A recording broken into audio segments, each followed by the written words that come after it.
Welcome back जनाब। Programme में एक मरतबा फिर से आपको खुशामदीद कहते हैं और गुर्दों के आलमी दिन के हवाले से आज हमने डिस्कशन रखी हुई है हेल्थ से रिलेटेड। हमारे प्रोग्राम में डॉक्टर साहब को मैं शामिल गुफ्तगू करूंगी और ब्रेक से पहले मैंने उन सिम्टम्स की और इंडिकेशन की बात की थी जो हमारी बॉडी हमें सबसे पहले देती है। जैसे ही कोई ऑर्गन अगर डैमेजिंग की तरफ जा रहा है या उसकी हेल्थ उस तरह से नहीं है, क्योंकि यूजली क्या होता है कि जब तक हमें कोई तकलीफ नहीं होती है हम डॉक्टर के पास जाना पसंद नहीं करते हैं। तो गुर्दों से रिलेटेड कोई भी बीमारी हमारी बॉडी में जनरेट हो रही है, पैदा हो रही है, तो बॉडी कैसे इंडिकेट करेगी। और इसके साथ एक और सवाल को मैं रिलेट करना चाहूंगी, जो हम सेल्फ मेडिकेशन करना शुरू कर देते हैं, खुद से अद्वियात का इस्तेमाल, वो कितना खतरनाक होता है। अच्छा, जो किडनी सिम्टम्स की आपने बताई, जो पेशेंट जिन अलामात के साथ डॉक्टर के पास प्रेजेंट करते हैं, वो डिपेंड करता है मल्टीपल फैक्टर्स के ऊपर। उसमें एक है कि किडनी फेलियर का या किडनी डिजीज़ का कॉज क्या है, उसकी वजह क्या है। दूसरी चीज़ है कि किस स्टेज ऑफ किडनी डिजीज़ पे उनको वो सिम्टम्स आए हैं, क्योंकि हर स्टेज के सिम्टम्स भी अलामतें भी डिफरेंट होती हैं। उसमें किडनी फेलियर्स की भी दो टाइप्स हैं, एक्यूट किडनी इंजरी और chronic kidney disease. Acute kidney injury basically simple terms में हम वो कहते हैं कि जो रिवर्सिबल होती है, जो आप बर वक्त ट्रीटमेंट करके टाइमली अगर आप उसको इलाज कर लें और रिवर्सिबल फैक्टर को आप ट्रीट कर लें तो वो आप उसको रिवर्स कर सकते हैं और वो पेशेंट नॉर्मल लाइफ की तरफ वापस आ जाता है। और क्रोनिक किडनी डिजीज़ जो है वो उसमें इरिवर्सिबल डैमेज होता है। इसकी सबसे बड़ी वजह जो है वो डायबिटीज़ है, फिर गुर्दे की सोजिश जैसे ग्लोमेरुलोनेफ्राइटिस है, हाइपरटेंशन है। और वक्त तशखीस ना होना या इलाज की तरफ ना जाना भी हो सकता है उसमें अगर कुछ टाइम गुजर जाए, जैसे 3 मंथ्स का टाइम होता है, वो गुजर जाए तो उसमें फिर ये क्रोनिक किडनी डिजीज़ की तरफ पेशेंट चला जाता है और वो इरिवर्सिबल डैमेज किडनी के सेलुलर लेवल पे या नेफ्रॉन्स के लेवल पे स्टार्ट हो जाता है। तो सिम्टम्स की बात हो रही थी। सिम्टम्स डिपेंड करते हैं कि स्टेज क्या है किडनी डिजीज़ की। जो अर्ली किडनी डिजीज़ के पेशेंट्स होते हैं उनमें कोई बहुत ज़्यादा ऑब्वियस सिम्टम्स नहीं होते, इसीलिए वो डॉक्टर के पास टाइमली जो है वो कंसल्ट नहीं करते या वो टेस्ट अपने नहीं करवाते। ज़्यादातर प्रॉब्लम्स जो हैं वो ओवर एक्सप्लेन्ड या ओवर नरेटेड प्रॉब्लम, या कि जनरलाइज वीकनेस। ये मेरे ख्याल में हम में से हर दूसरे बंदे को तो ये प्रॉब्लम होगी कि वीकनेस फील होती है, नकाहत फील होती है। ये अर्ली किडनी डिजीज़ का ये सबसे बड़ा सिम्टम है।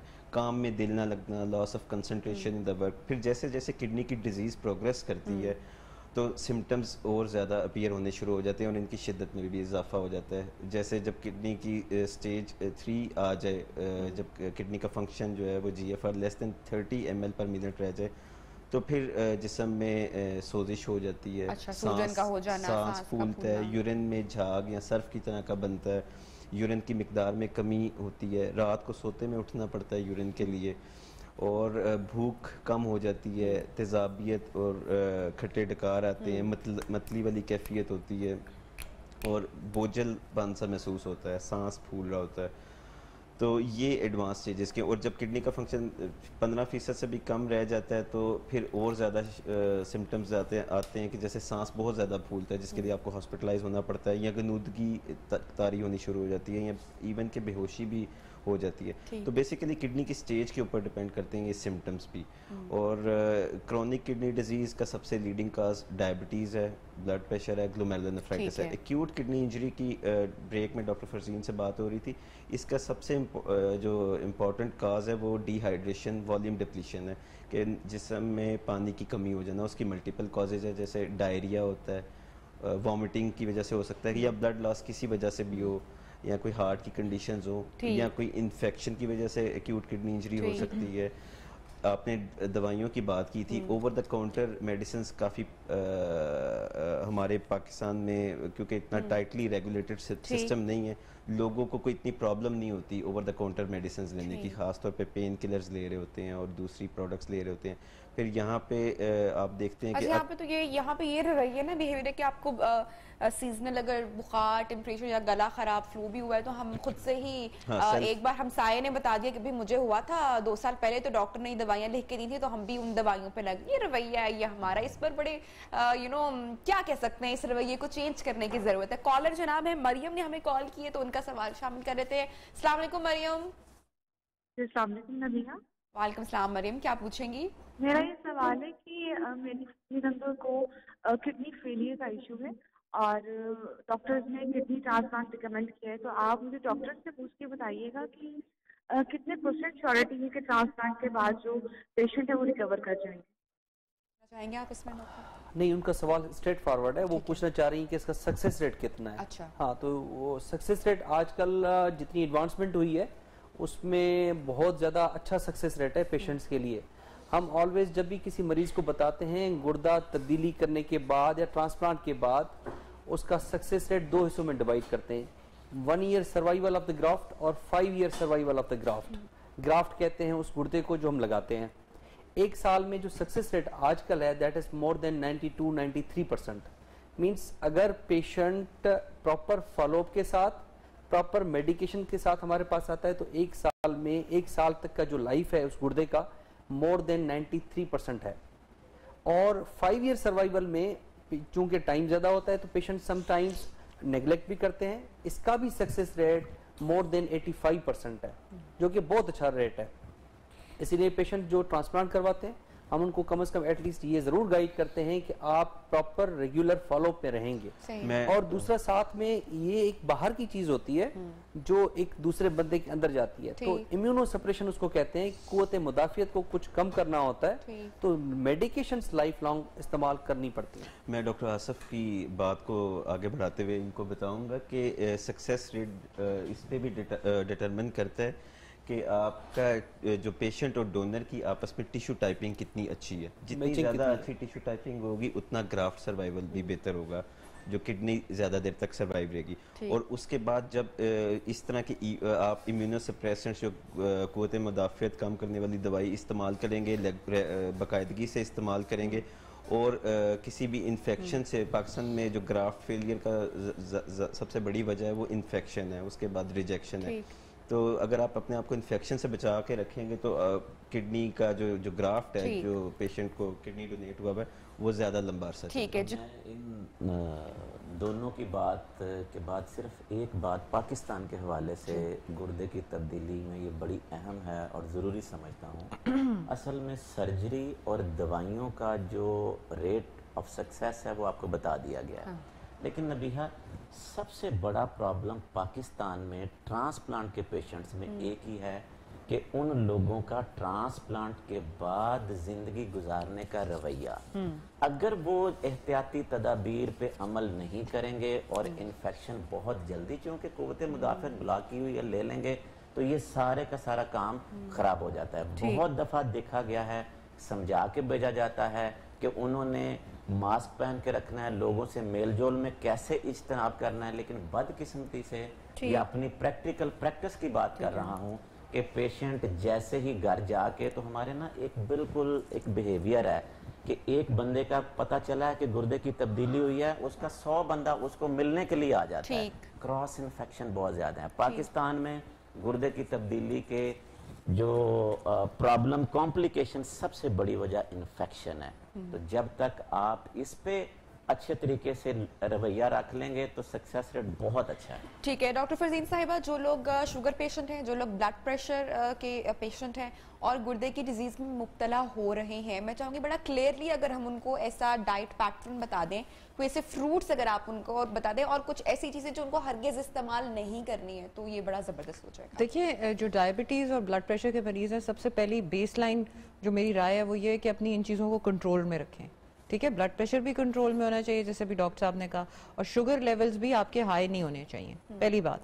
दूसरी चीज़ ये है कि जब ग़िज़ा पे आते हैं तो आप जो डायबिटिक लोग हैं वो अपनी लाइफस्टाइल चेंजेस, जिस तरह के पहले हमने प्रोग्राम्स में बताया गया है कि आपने चेंज करनी है। अगर आपने रोटी खानी है तो आप जौ की रोटी ले लें। ठीक है। उसके अलावा आप ज़्यादा मीठा ना खाएं। अगर आप मीठा खाना चाहते हैं तो उसके साथ एक रस या एक ब्रेड ले लें। उससे ये होता है कि ग्लाइसीमिक इंडेक्स बेहतर हो जाती है। जूसेस वगैरह का इस्तेमाल ना करें, जूसेस एकदम शुगर सर्ज लाते हैं इन चीज़ों का। इसके अलावा जो कॉलीफ्लावर है, इस यानी कि कैबेज, कॉलीफ्लावर हो गई, यानी कि फूल गोभी और बंद गोभी, ये बड़े अच्छे होते हैं किडनी डिजीज के अंदर। इसके अलावा टिंडो, कद्दू वगैरह का इस्तेमाल, सब्जियां बहुत अच्छी होती हैं, सब्जियां हमारी। लेकिन चूंकि हम टमाटर और स्पिनच यानी कि पालक, सरसों का साग और मुख्तलिफ किस्म के साग और ग्रीन चीज़ों से परहेज लाजमी होता है इस चीज़ में, क्योंकि आपको पता है कि ये जो है चीज़ें ये यूरिक एसिड को बिल्डअप कर सकती हैं और वो आगे किडनी स्टोन्स को ख़राब कर सकता है। अच्छा। इसलिए तो इनसे सबसे परहेज एक है। और चीज़ जो है वो ये कि किडनी पेशेंट्स में आयरन की कमी बहुत होती है, क्योंकि ग्रीन वेजिटेबल्स की आपने बात की कि जो ग्रीन फ्रूट्स है उनसे तो नहीं। ग्रीन जो सैलेड वेजिटेबल्स हैं उनको आउट कीजिए, जो ग्रीन लीफी वेजिटेबल्स अच्छा। हैं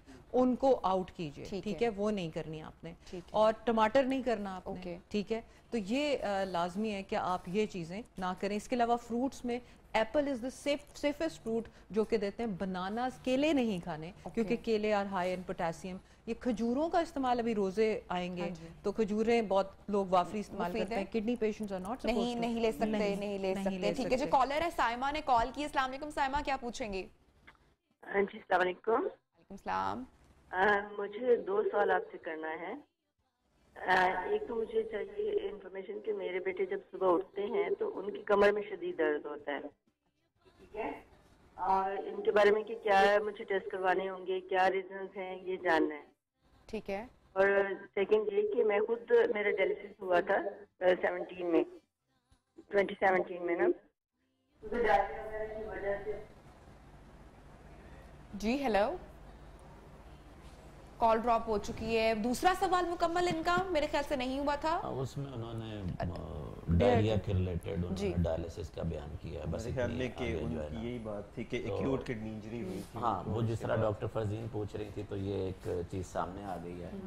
हम पता नहीं अब आगे वो क्या पूछना चाहती थी, लेकिन जो चीज़ समझ आई है कि भी 2017 में डायलिसिस हुआ था डायरिया की वजह से। तो यहाँ पे इस बात का काफ़ी इम्कान है कि उसके बाद इनको डायलिसिस की ज़रूरत नहीं पड़ी होगी। डॉक्टर अजहर ने जिस तरह आपको बताया था कि किडनी की जो बीमारी है उसको हम ब्रॉडली 2 हिस्सों में तकसीम कर, एक आर्जी तौर पर गुर्दों का डैमेज होना और एक मुस्तकिल तौर पर। इनका डैमेज जो था वो आर्जी तौर पर था, उससे उस वक़्त डायरिया को मैनेज किया गया, इन्फेक्शन को मैनेज किया गया, उससे जो पानी की कमी हुई उसको सेट किया गया तो गुर्दे चल पड़े, तो जिससे उनके डायलिसिस भी बंद हो गए। तो ये भी एक मैसेज है लोगों के लिए, कभी ये मत समझें कि डायलिसिस आपके लिए मुस्तकिल सारी जिंदगी ही रहेंगे। आर्जी बीमारी है, आर्जी इलाज के साथ ये चीजें वापस हो सकती हैं। डॉक्टर साहब, पहला सवाल था उनका, नबिया उनको जरा जवाब दे दें पहले हम, कि कमर में दर्द थी उनके जो है ना वो बेटे के, उसमें सीधी सी बात है कमर की दर्द देखें, वो एक तो हमारी सुपाइन है, मोरे हैं, उससे हो सकती है। दूसरा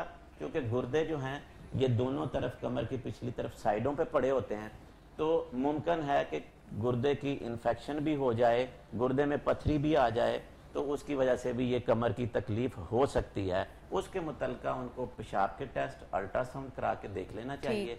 अगर उसमें गुर्दे के मुतलका निकलता है तो उससे वो रुजू कर सकते हैं। समरीन हमारे साथ मौजूद है, साहिवाल से कॉल किए। जी अस्सलाम वालेकुम समरीन।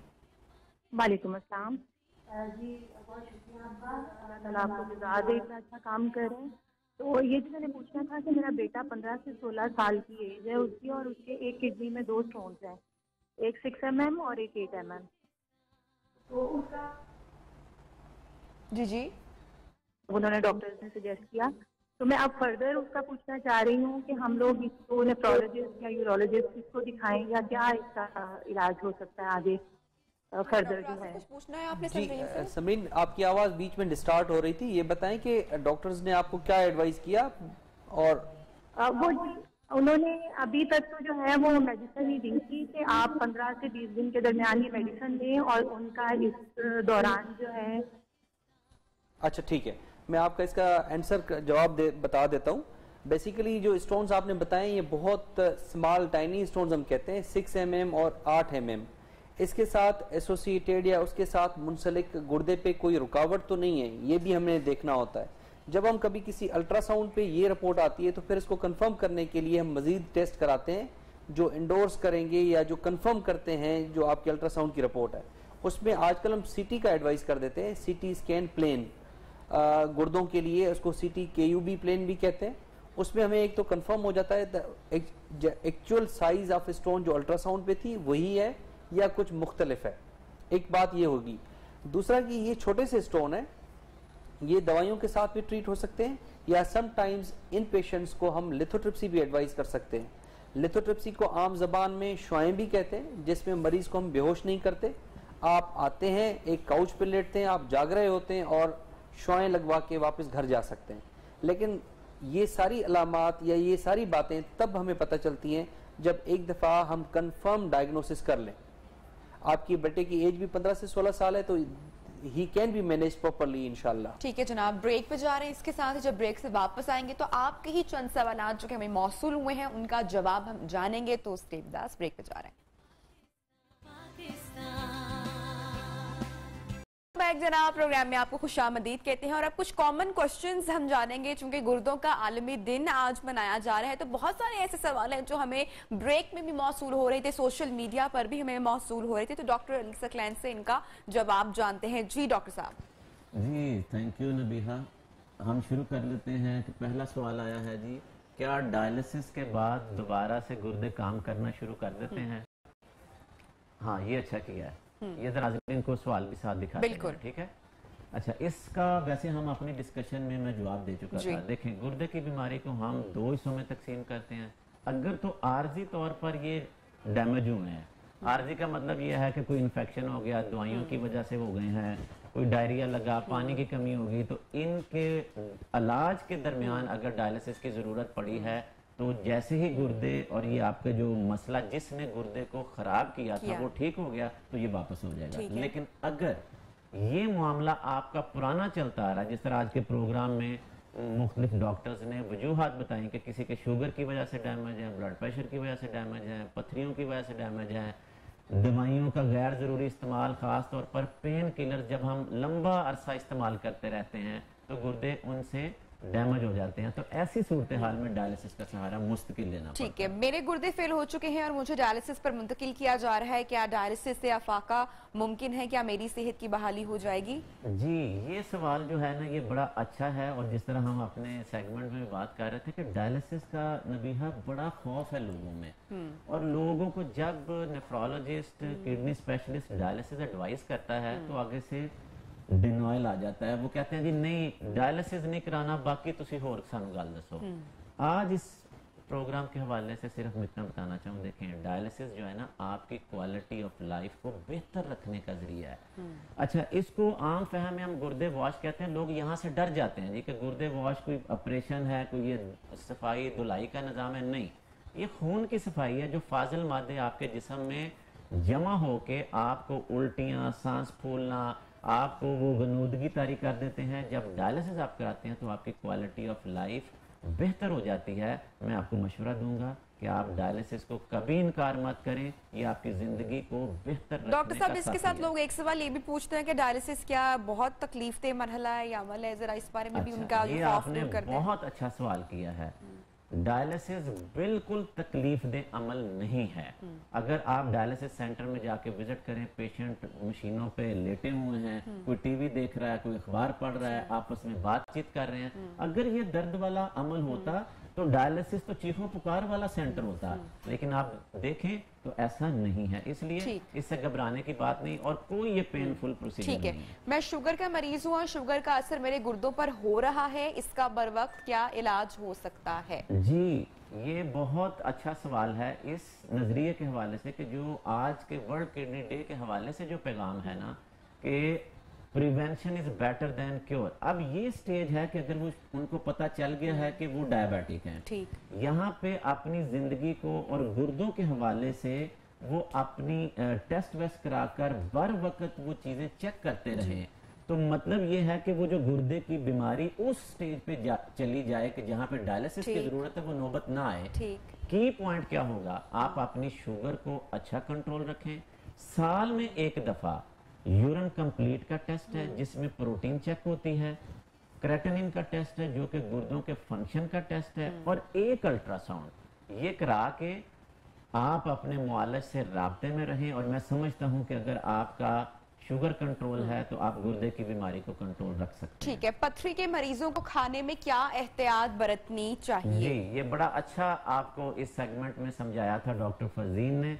फिर भी आसानी के लिए दो तीन चीजें बता देता हूं कि जिनको पथरियां हैं वो क्या करें कि जिस तरह डॉक्टर साहबा ने बताया कि जी जो सब्ज पत्ते वाली सब्जियां, खास तौर पर पालक, साग, मेथी, टमाटर। अब इनमें जो है ना वो कैल्शियम ऑक्जेलेट बहुत ज्यादा होता है और यूरिक एसिड। तो चूंकि पथरी की जब आप आगे टाइप्स में और वजूहात में जाते हैं तो कैल्शियम ऑक्जेलेट, यूरिक एसिड की, फास्फोरस की, सिस्टीन, ये सारी चीजें हैं कि जो आपकी पथरियां बनाती हैं। तो आप अगर ये वाली चीजों की सब्जियों में एहतियात कर लें तो आप पथरी का जो है वो बचाव कर सकते हैं। किडनी ट्रांसप्लांट करवाने की मेरी हैसियत नहीं है, क्या डायलिसिस इसका नेमुल बदल हो सकता है? जब आपके गुर्दे नकारा हो जाएं और फंक्शन 15% से कम रह जाए तो आपके पास दो ही चॉइस होती हैं, या तो आप अपनी आने वाली जिंदगी डायलिसिस मशीन पे गुजारें और हफ्ते में 2 दफा या 3 दफा वो सेशन कराना पड़ता है,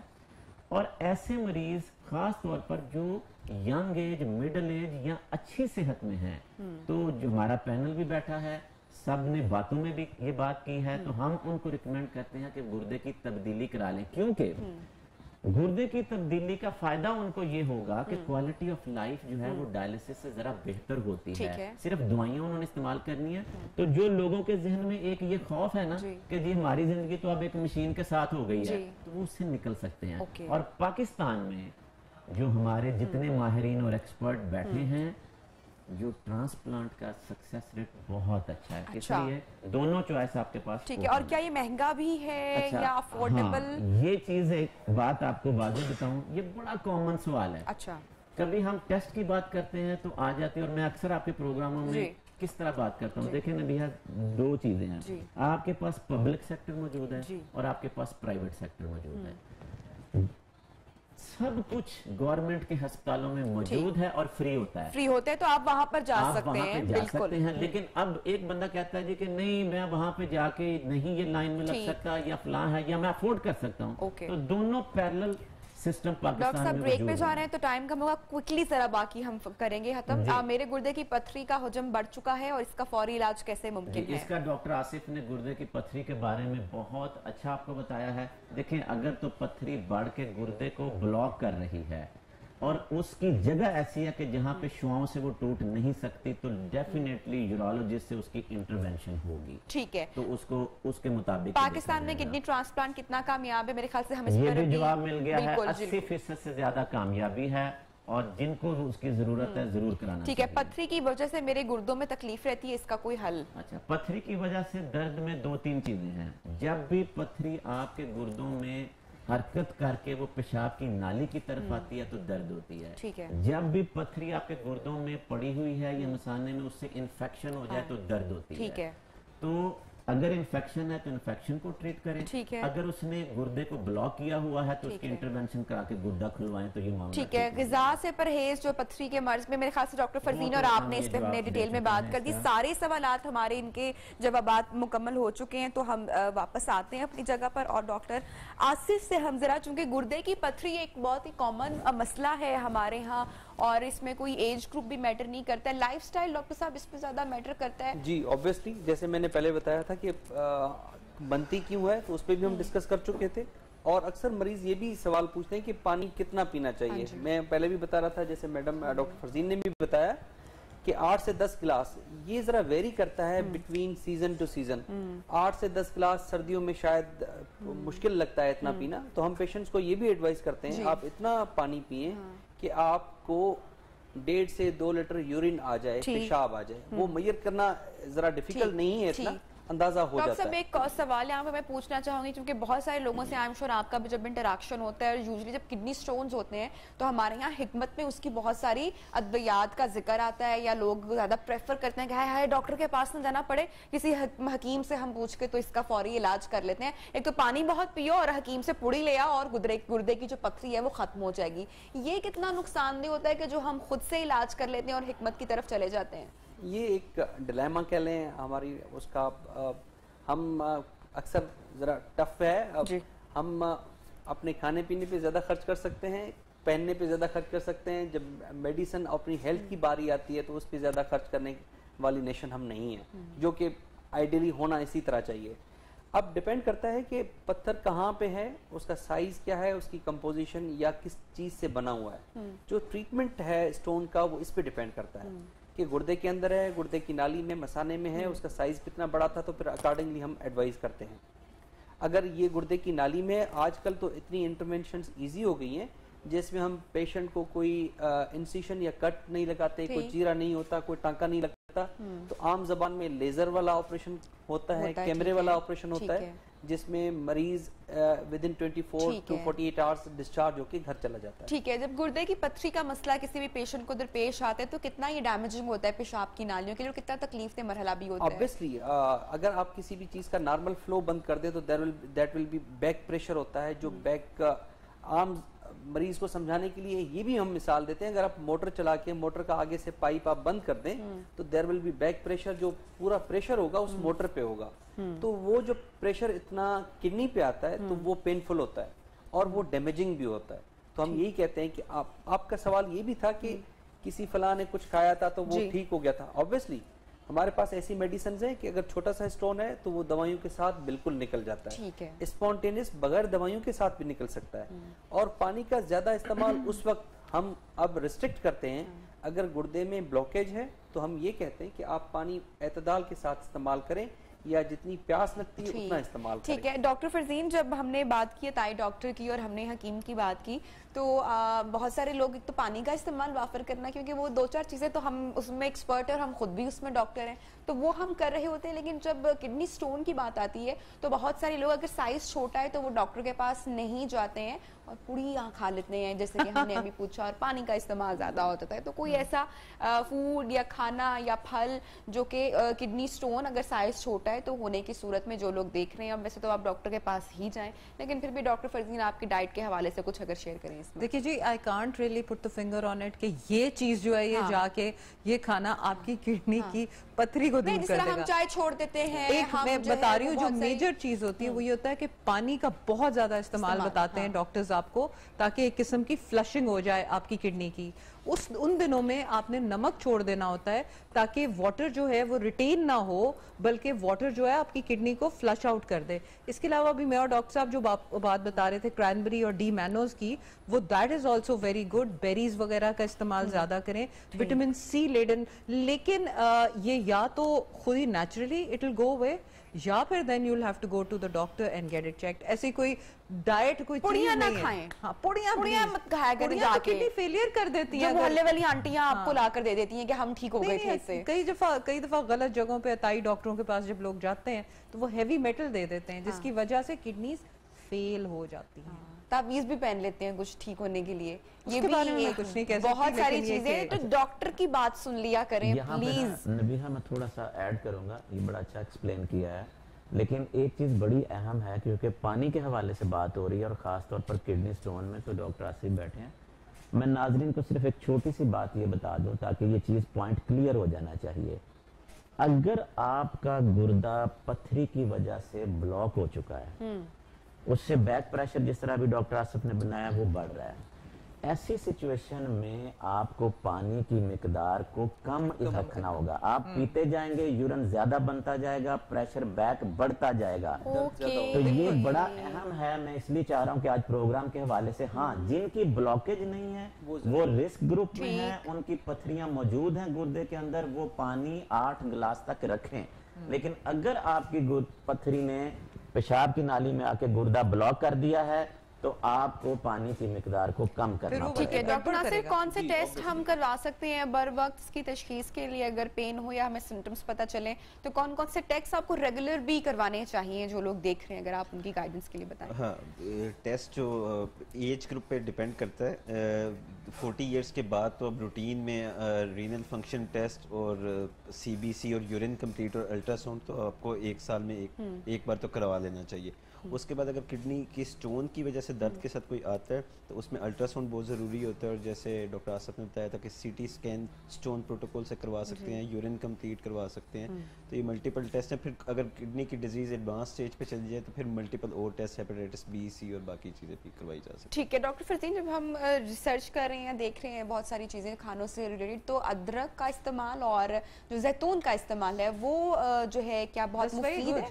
दैट्स वेरी गुड। अदरक, अनियंस यानी कि प्याज और लहसुन, इसका इस्तेमाल कीजिए, दिस इज़ वेरी गुड। और olive oil is also very good. जो लोग बनास्पति घी और ये वाली चीज़ें, they need to be out. Olive oil is known to be good कि आपकी किडनी डिजीज में इट्स वेरी गुड। और अगर ऑलिव ऑयल जिस तरह से महंगा होता है, बहुत सारे लोगों की रीच में नहीं होता है, तो उसका ऑल्टर भी कुछ अगर है, अगर आप सजेस्ट करेंगे? उसमें ये कि एक किनोल ऑलिव जो है, किनोला और ऑलिव का एक मिक्स है, वो आ रहा है, it's cost the same as normal. वैसे आजकल जो है ऑलिव ऑयल और ये मिक्स जो आ रहा है, ये सेम प्राइस है जो कि नॉर्मल। ठीक है doctor Ali Saqlain, final last comments shortly हमारी ऑडियंस के लिए, लाइफस्टाइल चेंजेस के लिए अगर आप कुछ बता दें। मैं क्विकली जरा क्विकली यही बात करूंगा कि चूंकि हमने जितनी भी डाइट की बात की है ये आम गुर्दों के वाले से, जो डायलिसिस के पेशेंट्स हैं ना, हमने उनको थोड़ा मिस किया है। डायलिसिस वाले पेशेंट्स को हाई प्रोटीन डाइट चाहिए, उनको हम गोश्त, दाल और वो सारी चीज़ें रिकमेंड करते हैं कि वो अपनी डाइट को ज़्यादा बढ़ाएं। सिर्फ 2 चीज़ें डायलिसिस वालों को नहीं लेनी, एक वो फ्रूट्स और फ्रूट जूसेस का इस्तेमाल कम कर दें, और डेयरी प्रोडक्ट्स, पानी की मिकदार डायलिसिस वाले कम इस्तेमाल। थैंक यू सो मच, आप लोगों ने वक्त निकाला आज के अहम दिन पे अहम ये ट्रांसमिशन के लिए। आई एम श्योर कि आपके लिए भी बहुत फायदेमंद रही होगी सारी गुफ्तगू। अपना बहुत सारा ख्याल रखिएगा और फीडबैक भी